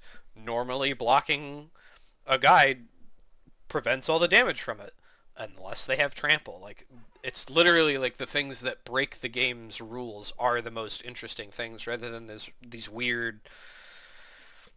I don't know. It's game design's hard, but I think Magic has been doing a shit. No, I mean, so like the past couple sets are just like they're literally out of ideas. What Throne of Eldraine was just like throw text on cards. Throw as much text as you can on the cards. You guys don't like Runeterra, but one of the reasons I like it is because they do stuff that's unique to the digital card medium, and maybe I'm talking up my ass here because I didn't really play any Hearthstone, but... No, Hearthstone did the same thing. In terms of like the good parts of Hearthstone are unique to digital card medium. I will probably agree with you that the good parts of Legends of Runeterra are probably the same thing. I hate Runeterra because I hate passing priority. Okay. Fair enough. Which is the same reason why I hate playing Magic. I hate passing priority. The cool thing, like one of my favorite concepts was toss. Like, how the hell do you do that? Do you know what toss is? I don't, but I'm sure you're gonna go somewhere around like, oh, you can't play Momi or Vague in real life, but that's why toss Momi is awesome. From the bottom of your deck, exile cards, and that exists you can't in Magic. exile champion cards though. So it's like exile the bottom like non-champion cards. Oh, okay. You mean like actually digital needs a computer? Bleh. So, and then there's like a mechanic called Deep, where it's like if you have 15 cards left in your deck, all Deep creatures get +3/+3, and then there are other effects. And like... Yeah, Hearthstone did that with if your deck only has singletons contained in it, when you draw this card, something happens. Hearthstone does that all the time. Hearthstone also did that with... God, every single time you play a card, this card in your deck gets bigger. Runeterra has stuff like that. Or like give the top cards in your deck +X/+X or something. No, Hearthstone is garbage because like the team developing it just like fell down. I like Runeterra. I would totally believe. I don't play it. I mean, so I think the deal is Runeterra is saying, hey, let's not be morons like Hearthstone. That's literally their design pitch. They're like, it's the same game. We're just not idiots. I love them.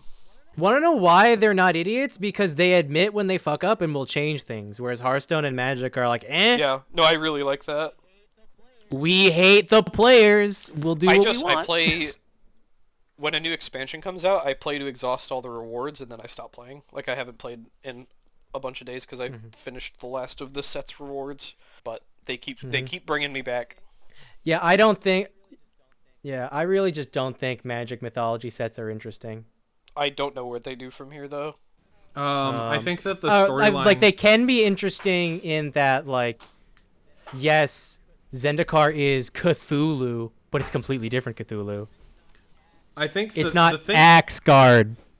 I'm dreading one thing. Egypt. That is Egypt, Axgard. So Emrakul is currently Scotland. locked in the move on Innistrad.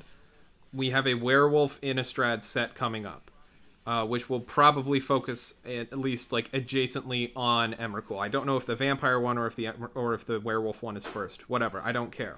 The thing is that Vorinclex being leaked into Kaldheim makes me think that Wizards is like, okay, it has been 10 years. We will finally do something with New Phyrexia.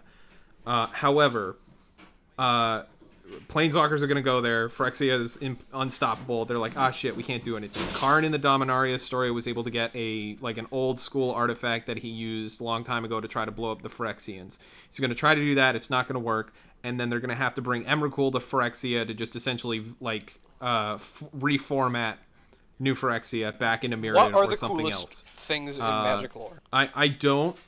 I never want to see... Now that we know that Phyrexian is a creature type, I now know that the creature type Phyrexian Eldrazi is a legal creature type, and I would much rather eat my own underwear that I'm currently wearing than ever have to see that printed on a card. I think that it is the most self-indulgent nonsense that doesn't need to exist. So the answer to my question, because there was a correct answer, is the villains and the villainous factions. Like Nico Bolas, sick. Eldrazi, sick. Phyrexians, sick. Locked in a prison plane, locked on a moon. They just keep overplaying this shit. I would honestly argue it's just all of the bottom upsets. I would argue that the best parts of Magic are Urza, Mirrodin, Ravnica Time Spiral, Alara, Zendikar. That sentence that's it. Had cobwebs on it. Good. I felt myself but like, so like I'm not saying like Urza's fun to play, it's like when we're talking about like Stardust Crusaders and Dragon Ball Z, right? Of like, Urza's for its time, while it may have broken everything, is like is really interesting. Mm-hmm. So like, when they added so basically artifacts are not important. Really interesting. New Phyrexia, really interesting. Time Spiral, everything's different. Here's the thing: I don't think they could make a Time Spiral 2 if they have tried. They're going to try. They've I actually think already they are done that. literally incapable creatively. That was Modern Horizons 1.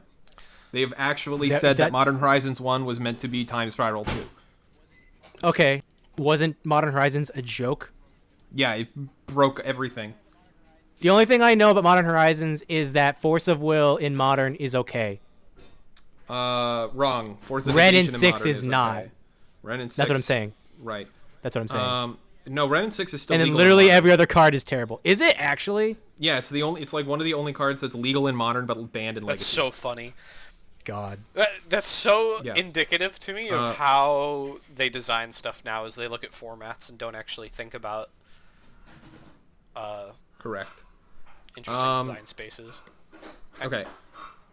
But yeah, for me, the most interesting Magic mythology comes from the ones where you're like, this game was not based in mythology. Mm-hmm.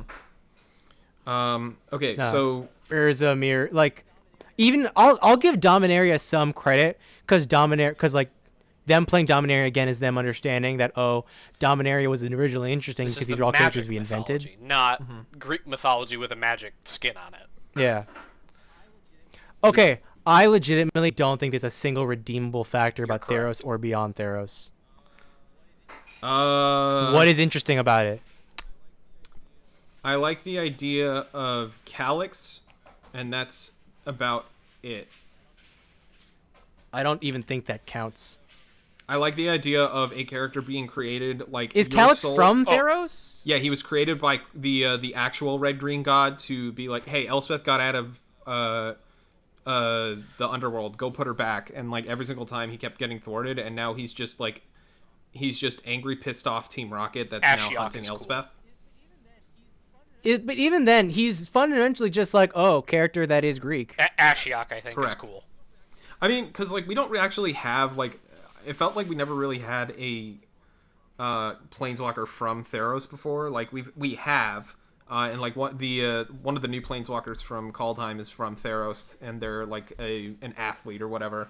Ashiok is gameplay interesting, but Ashiok is just like Nyx / Hypnos / Thanatos. They're the only interesting thing that came out of Theros. Ashiok is pretty cool. But no, just like the problem with Theros is it's literally, this is not just Greek mythology, it's Greek mythology. If Ashiok existed... Oh look, that's Zeus. Yes. That's Poseidon. That's Hephaestus. That's end of sentence. If Ashiok came in an original Magic set, I still think they would be cool. The only reason why it's not cool in my brain is because this is just Nyx. But Nyx doesn't have many like actual interpretations or enough like concrete mythology around them. Yeah, but technically neither does Ashiok, because it's a fucking phantom that you stare at and don't understand what it is. I think that like Zeus and Poseidon and Hephaestus, they're all like well established. They have tons of iterations. We know what these characters are, but Ashiok is sort of a unique entity inside Magic mythology. Like, I agree. Like having a nightmare mage, like a nightmare mage is a cool like. They could exist in the Magic mythos without the layer of Greek mythology. Yeah, like when I said like I liked Calyx, it was more of I like Calyx's like is the only Theros branded thing that I like that came out of Theros. If we're talking just like stuff and ideas that came out of Theros, it's definitely Ashiok. Just as I like a nightmare mage and just like, oh, your biggest nightmare, or like you constantly have nightmares about when Heliod killed you. Damn dog, that sucks. But hey, I can pull that spear that he killed you with out of your nightmares. Here you go, bud. You can go kill him with this. Well, so here's the deal, right? Of like why I'm like, you guys aren't wrong, but so like, Gideon is technically, so Gideon's really interesting. Gideon is literally from Theros. Right. Oh yeah. But Gideon's only interesting because he was designed and not involving Theros. You're so right. I mean, I think that he was retconned to be from Theros. Yeah. I mean, they exactly. said like there was a promo video for one. I think it was like Duels of the Planeswalkers. Like, he's definitely in quote unquote not Alara, and he's like, I was born a plane long since destroyed. And you're like, okay, sure you were, bud. Yeah. I mean, a lot of the like dual stuff was retcon. Like, I don't know. I don't want to. But yeah, no, just like everything the about Magic Theros story, from a but I'm flavor hungry. standpoint just isn't Same with interesting. Almond Cat. It just Yeah. is what it is. Like, All I'm really hoping for. I tutor a couple times a week for like English for stuff, and I'm doing a bunch of kids who like read the Odyssey, and I'm like, part of the part that I'm trying to get across is literally everything is based off this. And like that's why you really love and appreciate the Odyssey, but also because it does some things really interesting, and Theros doesn't even do that. Like, here's the thing: if Theros wanted to be interesting, focus less on the Greek mythology, focus more on like how Greeks tell stories. I mean, they put. I don't think sagas into it. hubris is a fundamental part of any of the flavor involving Theros. Only there is a I card- guess Xenagos, Okay, sort never of. mind. Xenagos is just like I mean, but chaotic he evil, thought he though. could be God was the thing. No, he was like. I thought it was more of like, hey, so you're telling me that like, I just have to have like a gigantic party and then I can become a god? Fucking It sick. was Let's super do that. service levels. I mean, other cheat code. Hades is brilliant. The game Hades. Talking Okay. video game. Yeah. Okay. The flavor is brilliant, while at the same time being completely Yes. not new. Yeah, Theros did nothing anywhere near as good as Hades did anything. Am I crazy, or is Hazaret just like they just tried to do Urabrask again? Okay, because Urabrask was sick. I thought that was so compelling. Like just the I 10 think- lines of flavor text he got in other I have- cards. I have bad news for you, Matt. I think Oh, no. Urabrask is not alive anymore. I'm so It is very unclear because we have gotten so little information out of New Phyrexia in the years that the set dropped. But all that we know for sure is that Elishnorn is now in charge. Jin-Gitaxias is working under Elishnorn. Vorinclex doesn't have a brain and is for some reason on Kaldheim now, which is new information. He's a but jobber. Sheoldred like posed an actual threat, so Norn killed her, and I think she did the same thing to Urabrask. But like they're both, if they're not dead, they're no longer like in power. Or If whatever. Shoulderhead and Urabrask are like a secret, like allegiance to overthrow Elshnorn, like that, like there's political intrigue inside of Sure, Phyrexia. something. I don't know. That's an interesting story. Also, because Phyrexia is their own thing, there isn't existing mythology around Phyrexia. Of the recent sets, Amonkhet's I probably don't the one know. that I understand the least, but I just haven't. The storyline was fantastic. The Hour of Devastation story is great. I know the magic storyline was interesting. I'm just interested in the world. It's fine. It's not my favorite world just because it's basically boiled down to one very small city. So it doesn't really feel like a plane. It just kind of feels like there's a desert town that they wound it up in, or like a desert, like it's like Tatooine where it's an entire planet but everything happens on Mos Eisley. Yeah, I'm just like something in my gut tells me that Amonkhet It's- is probably a disservice to like Eastern Ixalan mythology. is like. in the same way So Theros I think the thing is. that they had going for Ixalan was that they were like, yeah, we have like Mesoamerican, like merfolk, and we have conquistador vampires, and we have just pirates and what was the other thing? Dinosaurs! And, we have like the Mesoamerican dinosaur tribes as well. But like none of them felt like direct references to stuff, and it was also because there were so many things like it played interestingly, and it's also like. Here's the Mesoamerican set. Also, it didn't feel like here's like the dinosaur world or the Mesoamerica world. It felt pretty interesting. Was Khans good? I don't know. Did you guys like Khans? Yeah, Khans was fine. Khans was inoffensive, gameplay wise, Yep. really fun. I thought Okay, Tarkir so- was kind of cool. I I liked the clans. Hold on. We're approaching the 2-hour mark. You're right. You're so right. I don't care. I do. We'll my appreciate. stomach- We'll approach the I 3 hour also mark. might- And I might run I out don't I also care just what checked, you Matt, need. if you don't, on my hard drive. Matt, if you don't own 13 Sentinels already, it's on sale for like $30. I'm so on angry. PSN I just right bought now. it for 60 like a week ago. That's hilarious. so mad. I was gonna be angry that I was gonna have to buy it at full price because I saw it from Cheap Ass Gamer for like 40, like a couple of weeks ago, and I didn't. Why buy it. would you tell me this? Just to make me suffer? Have you already played No. it? I bought it already. Is it a disc or is it digital? Digital. Oh wait, no. PlayStation doesn't do refunds. Never mind. Yep. You're both brilliant. Khans of Tarkir is pretty good. It honestly should have been worse because very clearly they were like, Game of Thrones, dragons, right? I didn't. No, they were like like tribes and East Asia stuff, and then they fucked it up by doing dragons because like they've gone on record. As the one Asian person on this podcast, I promise you that really wasn't what they were doing. Like, don't they have like 0 people of color working in the studio though? Yes. So, I mean, so like the cons is an incredibly specific subset of like a certain type of Chinese. Like, it's not meant to be generically like East Asian. Deity was I will concede the fact that a bunch of the lore things they tried to do in cons were meant to be like social justice-y, and like that's fine. I think Magic's first like canonically trans character showed up. I didn't that set, but it's like I think it's Alicia. It was, but it was like she was only like mentioned as being trans in like the one story that she got, and like now we have a non-binary character in Kaldheim, and it's like I think that they said the problem is though. I mean, you've always had Ashiok. Well, yeah, but Ashiok when it was introduced was they were introduced as like they are only referred to as Ashiok, and I remember reading like a comment somewhere on Twitter or something being like, that doesn't make any sense. Like I really wish WotC would do like a real non-binary or trans character. And I was like, you have Ashiok, and they were like, yeah, but they refer to themselves as Ashiok with non-real, not actual pronouns, so it feels shitty. No, WotC has such an absolutely convoluted idea of literally how the world works. Did you see it's kind of hysterical. So they put out an article saying like, hey, just so you guys know, all of our story content is not going to be made available to all parts of the world because of their rules on like gender identity and sexual orientation. And a lot of people were like, are you talking about when the writers said, hey, we are going to make Nissa I'm not talking and about Chandra the queer baiting. lesbians, and then later later the writers said no. This is for Kaldheim, because the reason that we didn't get a storyline for Theros is the backlash for the War of the Spark sequel novel was so bad. They were like, okay, we'll just hold on. Didn't Neil Gaiman look come back in to up. write that with like no knowledge of magic lore whatsoever? It was. I don't even want to get Alright. into those. I've literally gotten more use out of the War of the Spark book as a prop in my TikToks than I did reading the book.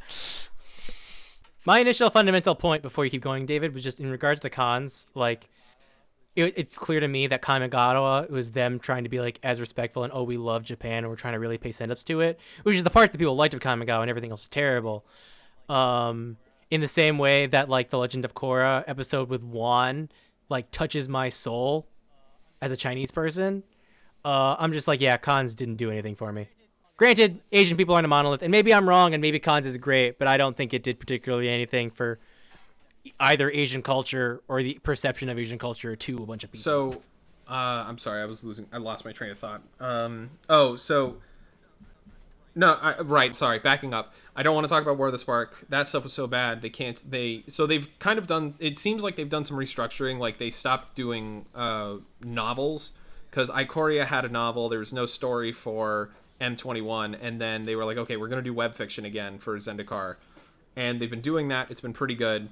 Nothing really happened in Zendikar, which was kind of like disappointing of consequence, but it's like whatever.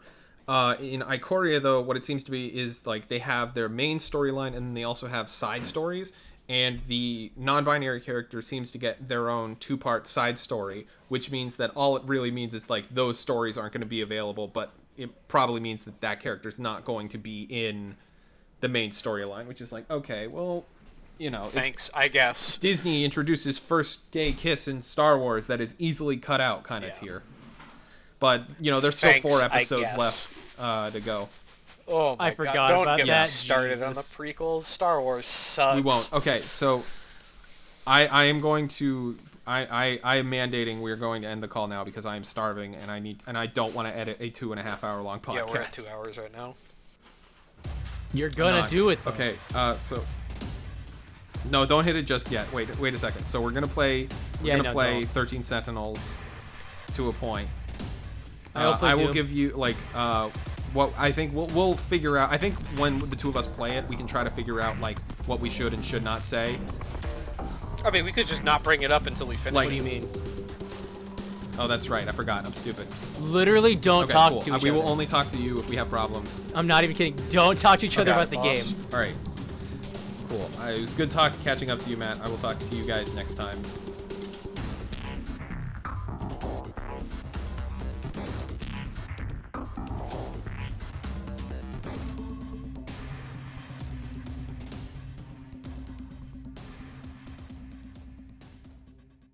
Marty? Circus, Afro Circus, Afro Circus, Afro